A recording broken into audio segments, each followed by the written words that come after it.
Market లో invest చేసి మీ డబ్బులు డబుల్ చేసుకోవాలనుకుంటున్నారా? సుందరరామిరెడ్డి గారి లైవ్ సెమినార్ కి అటెండ్ అవ్వండి.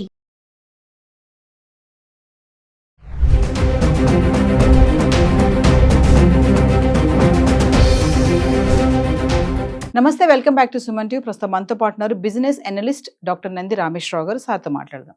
నమస్తే సార్. నమస్తే సార్, ఇప్పుడు ఈ బంగారం వెండి ధరలు అంతర్జాతీయ విపణికి అనుగుణంగా ఉంటాయా అంటే ఏం చెప్తారు సార్? అంటే ప్రస్తుతం యుద్ధ వాతావరణం నెలకొంటుంది కదా, ఈ సమయంలో వీటి ధరలు అనేవి హెచ్చుతగ్గులు అవ్వడానికి అంటే యుద్ధం యొక్క ఇంపాక్ట్ ఎలా చూడొచ్చు అంటారు వీటి మీద? ఇంపాక్ట్ డెఫినెట్గా ఉంటుందండి.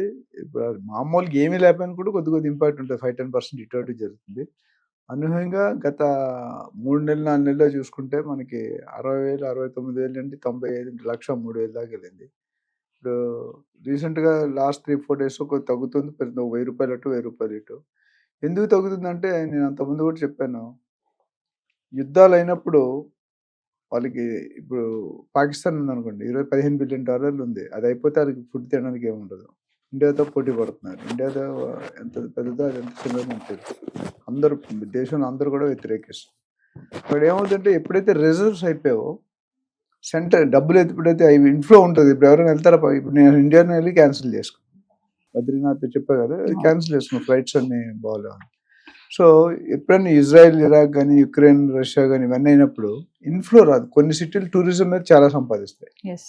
సో ఇక్కడ ఏమవుతుందంటే యుద్ధం అయినప్పుడు రాకపోకలు జరగవు, ఇంపోర్ట్స్ ఎక్స్పోర్ట్ ఆగిపోతాయి. ఇప్పుడు మన ఇండియా ఎన్ని ఆఫీసర్ మీకు నీళ్ళు ఆపారు అని తెలుసు కదా, మీకు చాలా ఇబ్బంది పడుతుంది. కేజీ టమాటాలు 300-200 అవుతున్నారు. మనకి 20 రూపాయలు 30 రూపాయలు 300. ఎందుకంటే స్కేర్ సిటీ. ఇంకొన్ని రోజులు అయితే 3,000 ఏమైనా ఆశ్చర్యపడక్కర్లేదు. సో ఎప్పుడైతే ఈ ఇబ్బంది వస్తుందో, ఆ ఇబ్బంది వచ్చేటప్పుడు సెంట్రల్ రిజర్వ్స్ నిధులు అంటారు. ప్రతి కంట్రీ కూడా ఎమర్జెన్సీ ఫండ్స్ ఉంటాయి. 1,000 టన్నులు 2,000 టన్నులు 3,000 టన్నులు వాళ్ళకున్న కెపాసిటీ బట్టి, వాళ్ళకున్న రిక్వైర్మెంట్ బట్టి 2,000 టన్నులు రిలీజ్ చేస్తారు అనుకోండి. అప్పుడు ఏమవుతుంది, డిమాండ్ కాస్త ఫుల్ అవుతుంది, ఎక్సెస్ సప్లై ఉంటుంది ఒకేసారి. మళ్ళీ అది 1 వీక్ 10 days మళ్ళీ తగ్గుతుంది. మళ్ళీ తక్కువ మళ్ళీ కొనుక్కుంటారు.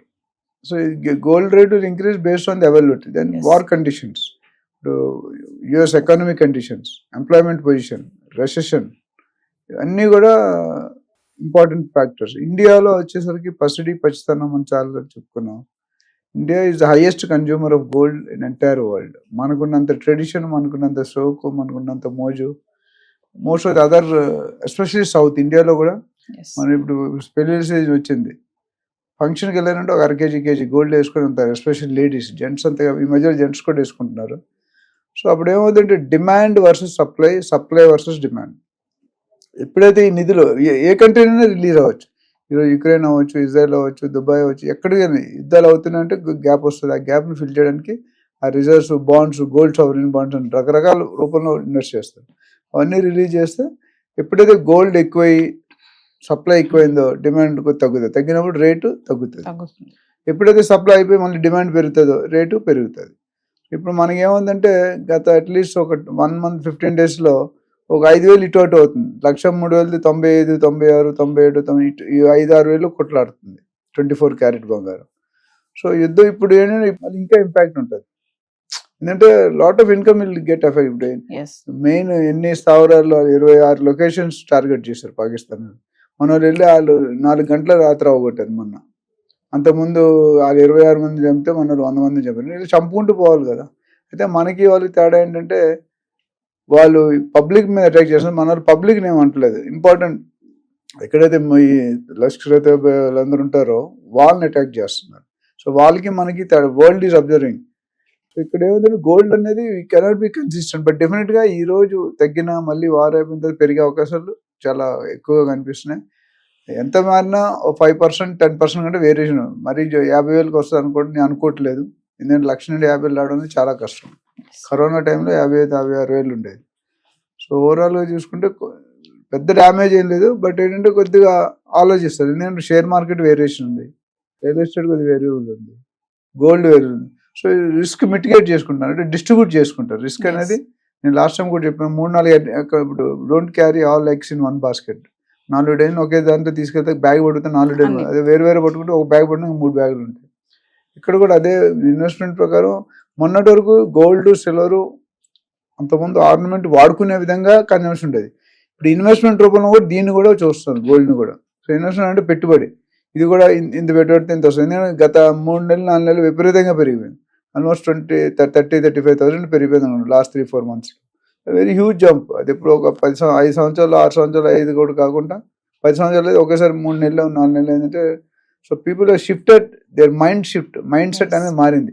ఓన్లీ రియల్ ఎస్టేటే కాదు, ఓన్లీ లేకపోతే స్టాక్సే కాదు, అన్ని రకాల 4-5 హెడ్డింగ్లో పెట్టుకుంటే ఒకటి కాబట్టి మామిడి చెట్టుకి 4 రాళ్ళు ఇస్తే చిన్నడు ఒక రాయినా తగిలి మామిడి పండు పడతాను. అట్లయినా 4-5 రాళ్ళు డిస్ట్రిబ్యూట్ చేస్తే రిస్క్ అనేది క్యాలిక్యులేటెడ్గా ఉంటుంది, ఎక్కువ అవ్వకుండా. అంటే మామూలుగా చూసుకుంటే సార్, పాకిస్తాన్ ఇండియా అనేది ఈ 2 దేశాలు ప్రపంచంలోనే అతిపెద్ద బంగారం వినియోగంలో, బంగారు భాండారాల్లో ఇవి 2 ఎక్కువ అని చెప్తా ఉంటారు కదా సార్, దాన్ని ఎలా చూడొచ్చు అంటారు? అంటే అది perception, tradition of the country. ఎందుకంటే వాళ్ళకి అలవాటు పడ్డారు. ఇప్పుడు irrespective of any community gold, Dubai నుంచి చూసిన గోల్డ్ బిస్కెట్ కేజీలు కేజీ దొరుకుతాయి. చాలా ఎన్ని చెకింగ్ దొరుకుతున్నాయి.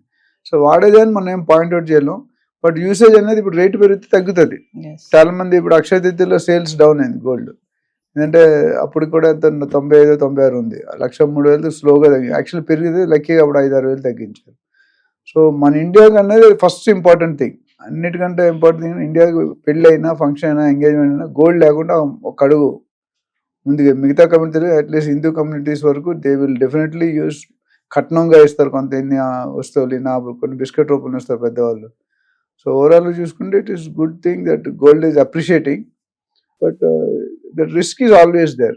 ప్రతి దాంట్లో కూడా రిస్క్ ఉంది. ఇది ఒక్కదాంట్లో ఈ మధ్యలో రిస్క్ తగ్గిందని చెప్పాలి. ఎందుకంటే 1,00,000 నుండి ఒక 10,000 తగ్గితే 90,000 కూడా గుడ్ రేట్. అంటే ఏదేమైనా యుద్ధ ప్రభావం అయితే ఇలాంటి కొంతవరకు మొత్తం ఉంటుంది అన్న, కొంత ఇంపాక్ట్ అయితే ఉంటుంది. అంటే ఇప్పుడు మేబీ మన నెగోషియేషన్స్ అయితే 2-3 రోజులు ఆపేసేవాళ్ళు, కానీ సీరియస్ అయిందంటే ఇంకో 1 week కూడా ఇట్లా నడిచిందంటే పెద్ద యుద్ధం కింద మారిపోయే అవకాశం ఉంది. ఎందుకంటే నెక్స్ట్ 48-72 hours దీని గురించి ఒక క్లారిటీ వచ్చే అవకాశం ఉంది. చాలా మంది నిపుణులు కూడా చెప్తున్నారు, పొద్దురు కూడా న్యూస్లో చూసి. ఎందుకంటే next coming 72 hours or 3-4 days is going to be severe plan. ఎందుకంటే నరేంద్ర మోడీ గారు పాకిస్తాన్ ఒకటే కాదు, మొత్తం యావత్ ప్రపంచం మొత్తాన్ని చెప్తున్నారు, ఇండియా అంటే తడాకా కాదు, ఇండియాతో పెట్టుకుంటే మీ ఎలా రిప్లై. ఇది జస్ట్ శాంపిల్ ట్రైలర్ మాత్రం, మనం ఫుల్గా ఉపయోగించట్లేదు. ఉపయోగించామంటే మ్యాటర్ డిఫరెంట్గా ఉంటుంది. Thank you.